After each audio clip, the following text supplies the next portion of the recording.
ಲಡಾಖಲ್ಲಿ ನಾವು ಯಾವ ರೇಂಜಿಗೆ ಎಂಜಾಯ್ ಮಾಡಿದ್ದೀವಿ ಅಂದರೆ 1 ಸೆಕೆಂಡ್ಗೂ ನಮಗೆ ಬೋರ್ ಆಗಿಲ್ಲ. ಆ್ಯಂಡ್ ಕ್ಲೀನ್ ಕೃಷ್ಣಪ್ಪ ಅವರು ಕಾರ್ಡ್ಸ್ ತೊಗೊಂಬಂದು ಅವ್ರದ್ದೇ ಹೊಸ ರೂಲ್ಸ್ ಹೇಳಿ ನಮಗೆ ಕಾರ್ಡ್ಸಲ್ಲಿ ಭಾರಿ ಕಾಟ ಕೊಡ್ತಾರೆ, ಭಾರಿ ಇದು ಮಾಡ್ತಾರೆ. But still we had the best enjoyment. ಯಾವ ದಿನಾನೂ ನಮಗೆ ಬೋರ್ ಆಗಿದ್ದಂತ ಇಲ್ವೇ ಇಲ್ಲ. RCB ಗೆದ್ರೆ ಸಖತ್ತಾಗಿ ಸೆಲೆಬ್ರೇಟ್ ಮಾಡ್ತಾರೆ. ಲೈಕ್ ಬರೀ ಎಕ್ಸ್ಪ್ಲೋರ್ ಮಾಡೋದಷ್ಟೇ ಅಲ್ಲ, we learn many new games, new things and had lot of fun. Like jokes, comedy, photoshoot ಎಲ್ಲ ಸಗದಾಗಿ ಮಾಡಿಸಿದ್ರು. It was great. Travelling is so good. Full jokes ಮಾಡಿಸ್ಕೊಂಡು ಮಜಾ ಮಾಡಿಕೊಂಡು V enjoy a lot in the tempo.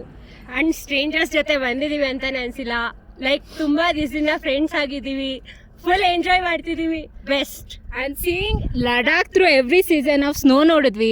We saw the apricot blossom ಮತ್ತೆ raw Ladakh, what you say, like the moon planet, ಅದು ನೋಡಿದ್ವಿ. We saw many wildlife, local food explore ಮಾಡಿದ್ವಿ.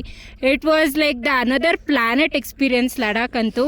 For sure ಸಮ್ಮರಲ್ಲಿ ಮತ್ತೆ ಬಂದು explore ಮಾಡ್ತೀನಿ ಲಡಾಖ್ನ. ಆದರೂ RCB match ಇದ್ದಾಗ ವಿಶಾಲ್ ಅವ್ರನ್ನ ಕರ್ಕೊಂಬರ್ಬೇಡಿ. ಇವ್ ಮ್ಯಾಚ್ ನೋಡಕ್ ಓಡೋಗ್ಬಿಡ್ತಾರೆ, ವಾಪಸ್ ಬರಲ್ಲ. ಬಂದ್ಬಿಟ್ಟು ಫುಲ್ ಡ್ಯಾನ್ಸ್ ಮಾಡ್ಬಿಟ್ಟು ಸ್ವೀಟ್ ತಿಂದೋಗಿ ಮಲ್ಕೊಂತಾರೆ. ಸೊ ಎಲ್ಲ RCB ಮ್ಯಾಚ್ ಇಲ್ದಾಗ ಅವ್ರ ಜೊತೆ ಬನ್ನಿ.